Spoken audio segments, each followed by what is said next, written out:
ANM ನ್ಯೂಸ್ಗೆ ಸ್ವಾಗತ. ಪೊಲೀಸರ ಸೋಗಿನಲ್ಲಿ ಹಣ ದೋಚಿದ ಆಸಾಮಿಗಳು ಅಂದರ್.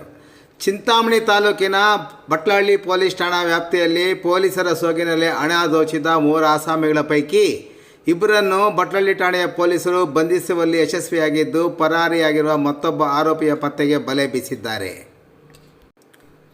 ಬಂಧಿತ ಆರೋಪಿಗಳನ್ನು ನೆರೆಯ ಆಂಧ್ರ ಪ್ರದೇಶದ ಚಿತ್ತೂರು ಜಿಲ್ಲೆ ತಂಬಾಳಪಲ್ಲಿ ತಾಲೂಕು ಪಿಟಿಎಂ ಮಂಡಲ ಟಿ ಸದ್ದುಂ ನಿವಾಸಿಗಳಾದ ವೈ ಮಹೇಂದ್ರ ರೆಡ್ಡಿ ಮತ್ತು ಚಿಕ್ಕಬಳ್ಳಾಪುರ ಜಿಲ್ಲೆ ಚೇಳೂರು ತಾಲೂಕಿನ ಫಯಾಜ್ ಪಾಷಾ ಎಂದು ಗುರುತಿಸಲಾಗಿದ್ದು, ಪರಾರಿಯಾಗಿರುವ ಟಿ ಸದ್ದುಂ ನಿವಾಸಿಯಾಗಿರುವ ಶ್ರೀನಿವಾಸರವರ ಪತ್ತೆಗೆ ಬಲೆ ಬೀಸಿದ್ದಾರೆ.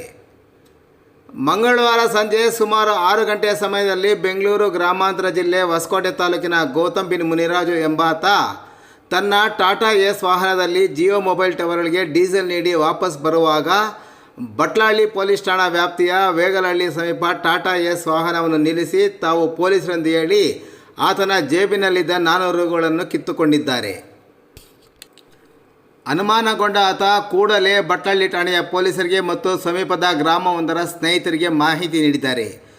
ಕೂಡಲೇ ಸ್ಥಳಕ್ಕೆ ತೆರಳಿದ ಬಟ್ಲಹಳ್ಳಿ ಠಾಣೆಯ PSI ಪಾಪಣ್ಣ ಮತ್ತು ಸಿಬ್ಬಂದಿ ಮತ್ತು ಗ್ರಾಮಸ್ಥರು ಮಹೇಂದ್ರ ರೆಡ್ಡಿ ಮತ್ತು ಫಯಾಜ್ ಪಾಷಾರವರನ್ನು ಬಂಧಿಸುವಲ್ಲಿ ಯಶಸ್ವಿಯಾಗಿದ್ದು, ಮತ್ತೊಬ್ಬ ಆರೋಪಿ ಅವರಿಂದ ತಪ್ಪಿಸಿಕೊಂಡು ಪರಾರಿಯಾಗಿದ್ದಾನೆ.